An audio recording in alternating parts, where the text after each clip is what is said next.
Assalamualaikum warahmatullahi wabarakatuh. Perkenalkan, nama saya Noftara Ulfia dengan NIM 234821142. Di sini saya akan menjelaskan materi kimia organik yang berjudul amina dan protein. Baiklah, masuk ke materi pertama, itu ada amina. Amina adalah turunan organik dari amonia di mana satu atau lebih atom hidrogen pada nitrogen telah tergantikan oleh gugus alkil atau aril. Rumus umumnya itu ada RNH2. Lalu masuk ke sifat amina. Sifat amina itu dia basa lemah.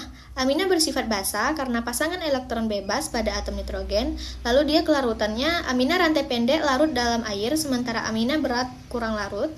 Lalu bau khas, bau tajam seperti amonia pada amina sederhana. Lalu reaktivitas, mudah bereaksi dengan asam membentuk garam amina. Selanjutnya itu ada tata nama amina. Yang pertama itu gugus halogen disebutkan terlebih dahulu, baru diikuti dengan nama alkananya. Dan aromatik amina mempunyai nama spesifik. Selanjutnya masuk ke klasifikasi amina. Klasifikasi amina ada 3. Yang pertama ada amina primer, yaitu senyawa amina di mana nitrogen hanya mengikat satu gugus alkil atau aril.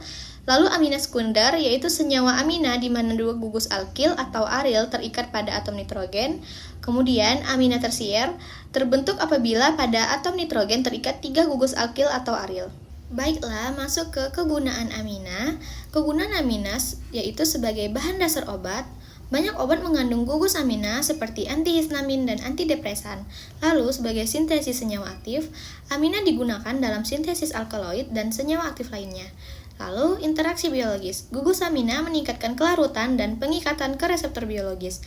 Contoh obatnya itu ada lidokain, amfetamin, dan klorpromazin. Baiklah, masuk ke materi berikutnya, itu ada protein. Protein adalah kelompok biomolekul berukuran besar dan makromolekul yang terbentuk dari satu rantai panjang atau lebih asam amino. Protein terbentuk dari polimerasi peptida-peptida.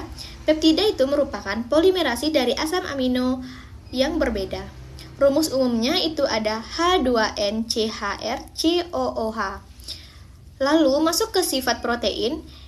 Yang pertama, dia sukar larut dalam air, kemudian dapat mengalami koagulasi oleh pemanasan dan penambahan asam atau basa, bersifat amfoter karena membentuk ion Zwitter, dan dapat mengalami kerusakan atau terdenaturasi akibat pemanasan, perubahan pH, radiasi, dan reaksi kimia. Baiklah, masuk ke struktur protein. Struktur protein itu ada 4. Yang pertama ada struktur primer, yang kedua struktur sekunder, yang ketiga struktur tersier, dan yang keempat struktur kuartener. Kemudian klasifikasi dari protein ini, yang pertama berdasarkan bentuk itu ada protein globular seperti enzim, hormon, lalu ada protein fibrosa seperti kolagen. Dan yang kedua itu berdasarkan komposisi. Yang pertama ada protein sederhana, hanya asam amino, lalu ada protein gabungan dengan komponen protein misalnya glikoprotein. Masuk ke fungsi protein di sini ada fungsi struktural, fungsi enzimatik, sebagai transport, sebagai imunologi, regulasi, dan gerakan. Sumber protein itu ada dari hewani, seperti daging, telur, susu, ikan. Lalu ada dari nabati, kacang-kacangan, kedelai, dan biji-bijian. Dan asupan protein yang cukup penting untuk menjaga kesehatan dan fungsi tubuh. Baiklah, sekian materi dari saya. Kurang dan salahnya saya mohon maaf. Saya akhiri dengan wassalamualaikum warahmatullahi wabarakatuh.